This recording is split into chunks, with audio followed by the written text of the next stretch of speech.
Kalau menurut manuskrip atau inskripsi itu ya bisa sudah berumur sekitar 1.500 tahun lah dari inskripsi yang paling tua ya, gitu.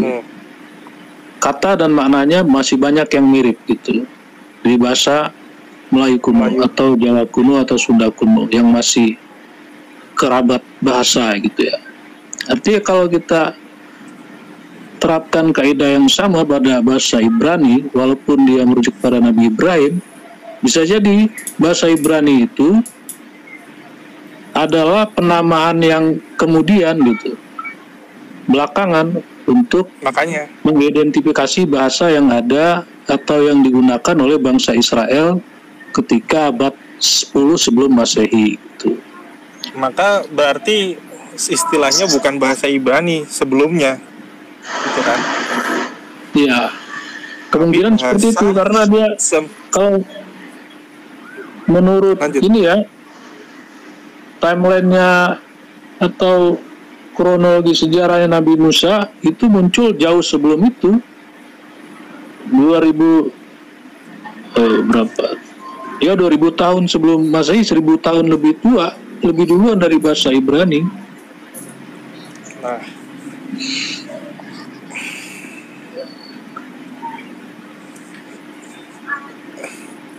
berarti orang Israel yang diperbudak perbudak Firaun itu tidak menggunakan bahasa Ibrani dong kalau logikanya seperti itu.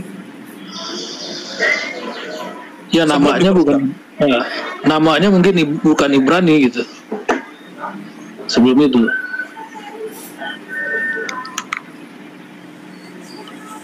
Kalau yang paling tua ya Sanskrit, Akkadia kuno, Latin itu sejaman, baru turunannya Semit ke Aramaik, Hebrew sama bahasa Arab. Gitu. Berarti Nabi Adam kemungkinan besar Sanskrit dong?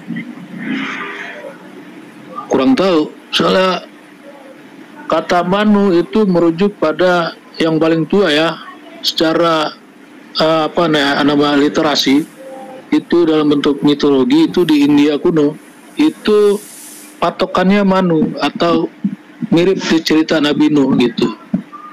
Tapi itu lucu karena gini. Yang diketahui ya patokannya Nabi Nuh. Kalau ke atasnya lagi ke Nabi Idris, Adam itu nggak diketahui gitu. Kalau Nabi Nuh kemungkinan besar bahasa Sanskrit gitu. Turunan anaknya Semitik baru ya menuju iya. Semitik ya. Sem kan dari Sem. Anaknya Nabi Nuh. Maka kalau sebenarnya sih logikanya gini, kalau kita mau cocok logi aja deh. Ditemukan tapak yang dipercaya tapak kaki Nabi Adam itu di mana? Kalau itu apa namanya? Bangunan ya, bikinan atau yang dikonstruksi oleh manusia, gedung, jalan atau apapun ya, itu dalam waktu 1000 tahun itu hancur, gitu. Balik kalau berarti tapak kaki itu berarti usianya nggak sampai 1000 tahun kalau masih ada, berarti bukan Nabi Adam itu. Makom Nabi Ibrahim? Ya bisa saja klaim. Kan kita metode periwayatan ke atas selain Nabi Muhammad itu kan ini tidak bisa divalidasi gitu dengan teknik periwayatan kayak hadis gitu. Siapa yang ngomong?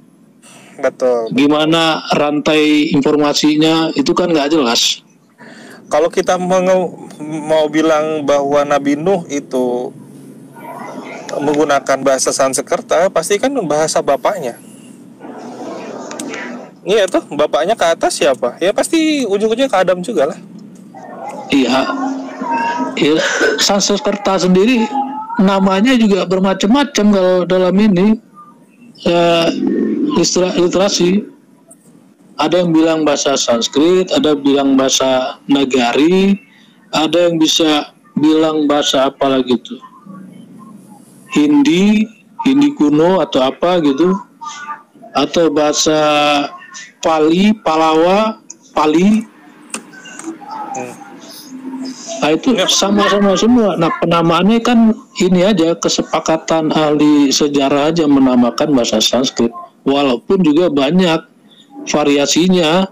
Misal daerah apa India sama Indonesia, di Indonesia sendiri Sunda sama Jawa, atau Sri Lanka dengan India Selatan, Malayalam itu juga beda. Emang tulisannya pun bahkan Thailand sekalipun itu masih Sanskrit loh itu, anakan Sanskrit loh itu.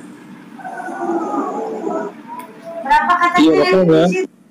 Jadi sejarah itu sih kesepakatan aja, biar ini aja, biar punya apa namanya, Pijakan.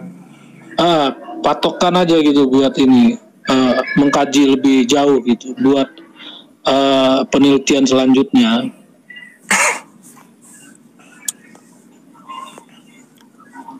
Makanya kan aku bilang kalau misalnya betul itu tapak kaki Nabi Adam, betul, kalau ya kita anggap aja kalau memang betul itu tapak kaki Nabi Adam, maka masih masuk akal bahwa bahasa tertua itu Sanskrit, di mana Nabi Adam sendiri itu salah satu ya manusia pertama, bukan salah satu, memang manusia pertama gitu loh. Kalau mau cocok logi ya. Iya. Kalau nggak mau cocok logi ya udah nggak apa-apa, bebas. Maksudnya itu kan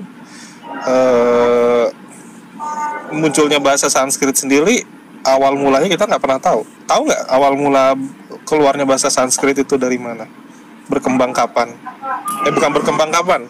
Pertama kali dituliskan. Oh kalau kurang tahu. Cuman kalau menurut si ini apa ya, Anand Krishna ya, yang sering mengkaji masalah itu, dia sebut peradaban Hindu atau Sin itu merujuk pada Nusantara sini. Jangan-jangan Nabi Adam turunnya di Indonesia dulu. Nah kalau di Indonesia menyebut orang atau ini masyarakat yaitu masih Manu atau manusia. Nah, kalau di India sana dia menyebut Manu atau orang itu Adam gitu.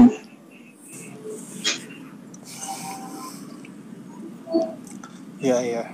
Jadi bisa dibilang kalau Indonesia berarti yang paling tinggi, yang paling awal rekam jejak sejarahnya ya merujuk pada Nabi Nuh gitu. Kalau di India rekam jejak sejarah nama asal usul manusianya berarti kepada Adam, karena manusia disebut Adam situ.